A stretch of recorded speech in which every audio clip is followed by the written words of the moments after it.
In this question we are going to discuss about the nitration பத்தி நம்ம பார்க்க போறோம். ஸோ ஃபுல் டீட்டெயிலாக நம்ம வந்து பார்த்துடலாம். ஸோ இங்கே நமக்கு என்ன கொடுத்துருக்காங்க பார்த்தீங்கன்னா, ரெண்டு மாலிகுல்ஸ் வந்து கொடுத்துருக்காங்க. ஒன்று என்ன, மெட்டா டைநைட்ரோ பென்சின் வந்து நம்ம கொடுத்துருக்காங்க. Out of this meta dinitro benzene வந்து கொடுத்துருக்காங்களா.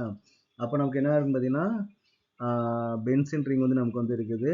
மெட்டா இதான் நமக்கு வந்து மெட்டா பொசிஷன் எதுன்னு பார்த்தீங்கன்னா, இதான் நமக்கு மெட்டா பொசிஷன் வந்து NO2 வந்து இருக்குது.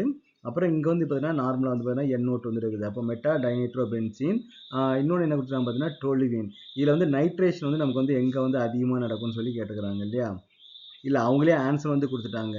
இதில் வந்து பார்த்தீங்கன்னா டொலிவினில் வந்து பார்த்தீங்கன்னா which undergo nitration most easily. இதுலேயே நமக்கு வந்து நைட்ரேஷன் வந்து குயிக்காக வந்து நடக்கும் அப்படின்னு சொல்லி கொடுத்துருக்காங்க. எப்போவுமே கெமிஸ்ட்ரி பொறுத்த வரைக்கும் பார்த்தீங்கன்னா அவங்களே ஆன்சரும் கொடுத்துருவாங்க. நம்ம வந்து பார்த்தீங்கன்னா ஜஸ்டிஃபிகேஷன் கொடுக்க வேண்டியது தான். நிறைய கொஸ்டின்லாம் அப்படி தான் இருக்கும். அவங்களே கொஸ்டின் கொடுத்து அவங்களே ஆன்சரும் கொடுத்துருவாங்க.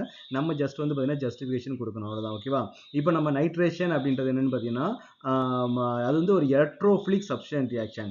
எலக்ட்ரான் டென்சிட்டி எங்கே அதிகமாக இருக்குதோ அங்கே நடக்கக்கூடிய ஒரு ரியாக்ஷன். ஓகே.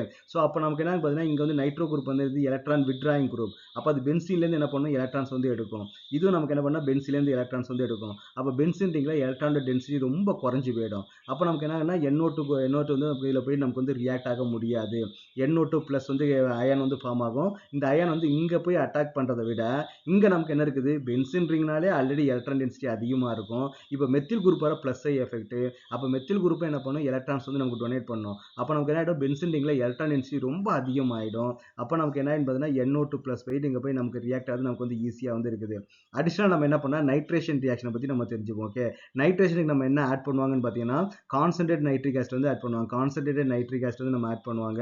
நெக்ஸ்ட் என்ன பண்ணால் கான்சன்ட்ரேட்டட் சல்ஃபூரிக் ஆசிட் நமக்கு வந்து ஆட் பண்ணுவாங்க. H2SO4 நமக்கு வந்து ஆட் பண்ணுவாங்க. ஓகேவா. அப்போ நமக்கு வந்து நைட்ரிக் ஆசிட் நமக்கு நல்லாவே தெரியும். என்ன ஆகும்னு பார்த்தீங்கன்னா H+ NO3 மைனஸ் தான் நமக்கு வந்து ஃபார்ம் ஆகும் இல்லையா.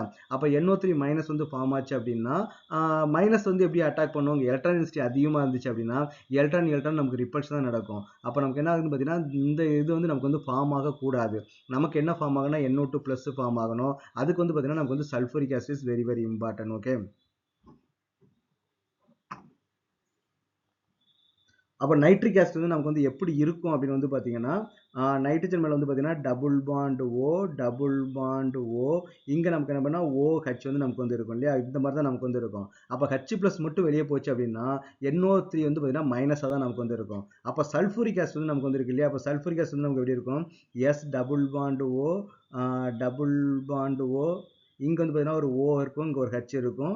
இங்கே நமக்கு என்னன்னா O வந்து H இருக்கும். அப்போ சல்ஃபூரிக் ஆசிட் என்னது நமக்கு வந்து ஆசிட் தான். அப்போ ஆசிட் நமக்கு என்ன பண்ணால் H+ வந்து நமக்கு வந்து டொனேட் பண்ணும். அப்போ டொனேட் பண்ணும்போது அந்த H+ போயிட்டு நமக்கு வந்து அட்டாக் பண்ணி நமக்கு என்ன பார்த்தீங்கன்னா வாட்டர் மாலிகுலாக நமக்கு வந்து வெளில போயிடும். இந்த O வந்து மைனஸாக வந்து வெளில போயிடும். அப்போ நைட்ரஜன் மேலே நமக்கு என்ன ப்ளஸ் சார்ஜ் வந்து கிரியேட் ஆகிடும். அப்போ N டபுள் பாண்ட் O இங்கே நமக்கு பாசிட்டிவ் சார்ஜ் வந்து கிரியேட் ஆகும். இந்த NO2 தான் நம்ம போயிட்டு அங்கே போய் ரியாக்ட் ஆகும். அப்போ அந்த NO2 ப்ளஸ் ரியாக்ட் ஆகும்னா அப்போ அங்கே எலக்ட்ரான் டென்சிட்டி நமக்கு அதிகமாக இருக்கணும். அப்போ எந்த மாலிகுலர் எலக்ட்ரான் டென்சிட்டி அதிகமாக இருக்குது, இங்கே தான் டொலிவினில் தான் எலக்ட்ரான் டென்சிட்டி வந்து நமக்கு அதிகமாக இருக்கும். அதனால தான் நமக்கு வந்து இங்கே வந்து நமக்கு வந்து ஈஸியாக இருக்கும், இங்கே நமக்கு வந்து கொஞ்சம் கஷ்டமாக இருக்கும். ஏன்னு வந்து பார்த்தீங்கன்னா இங்கே எலக்ட்ரான் டென்சிட்டி நமக்கு வந்து ரொம்ப கம்மியாக இருக்கிறதுனால.